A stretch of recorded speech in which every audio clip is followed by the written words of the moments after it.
Good morning, Madam Chair and members of the committee. My name is Laura Huffman, and I'm the State Director for the Nature Conservancy.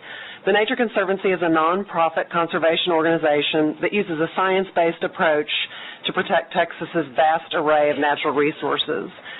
We work in all 50 states and 30 countries to preserve the land and water on which all life depends. And today I am here to express my support for HB 11 and want to thank Chairman Ritter for his leadership in meeting Texas's future water needs.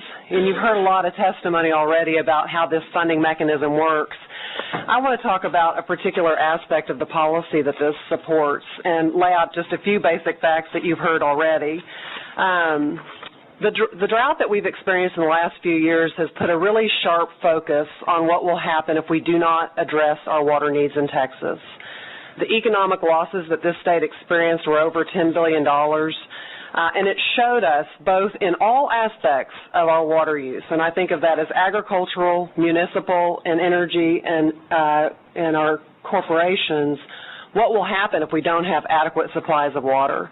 It also gave us a glimpse into what would happen with one of our most incredible state treasures, and that is our rivers and streams and lakes. So the losses could be devastating to us. In other words, we've seen the canary in the coal mine. And when you add to that the fact that our state is growing very, very quickly, it points to the need for us to manage this resource differently going forward than we have in the past.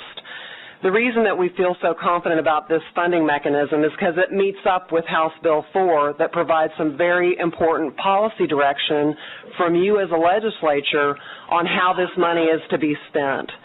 One of the key pieces of that policy is a set-aside for conservation. And what this recognizes is that in our state water plan, nearly a quarter of our future water supply is scheduled to come from conservation. So we're not just hoping that conservation happens, we're counting on conservation as a major water supply strategy. And that set-aside that's sitting in HB 4 allows us a funding mechanism to get to those conservation strategies. This is important. In each of the three major sectors of water use, cities, agriculture, and industry and energy, we're simply going to have to find ways to use less water. We're going to have to dial it back every way we can. I think there will be variances in how cities approach this issue. Some are using rate structures, some are using regulations, some are using rebate programs.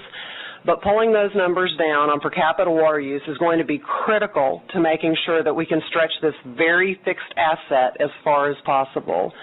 Creative strategies in agriculture can include equipment replacement, and we've seen a lot of headway in agriculture, and we're seeing some real technical innovations in the area of energy. For example, the natural gas is using brackish water now, where they were not using that 5 years ago, which is going to leave fresh water supplies available for cities and for other uses. So the point I'm making here is that conservation is the strategy that we all know is going to be the cheapest and most effective way to generate future water supplies. It is also going to be the most effective way to make sure that our rivers and streams and lakes stay healthy. And they are also part of the backbone of our economy, but also part of the culture of our state. And making sure that we balance this very diverse set of interests is what's so difficult about this policy arena. And so this bill meets up with House Bill 4, which really does attempt to address how these monies will be spent so that we have conservation funding. And when cities do come in to apply for infrastructure projects, that there is a prioritization scheme that allows the state to pick some projects over others based on whether or not they're meeting your statewide priorities.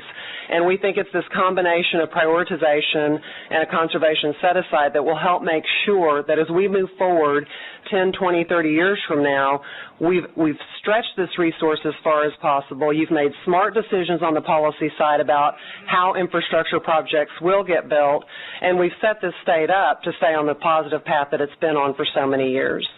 So I'll stop there and take any questions you might have. Questions, members? Thank you for your testimony. You bet.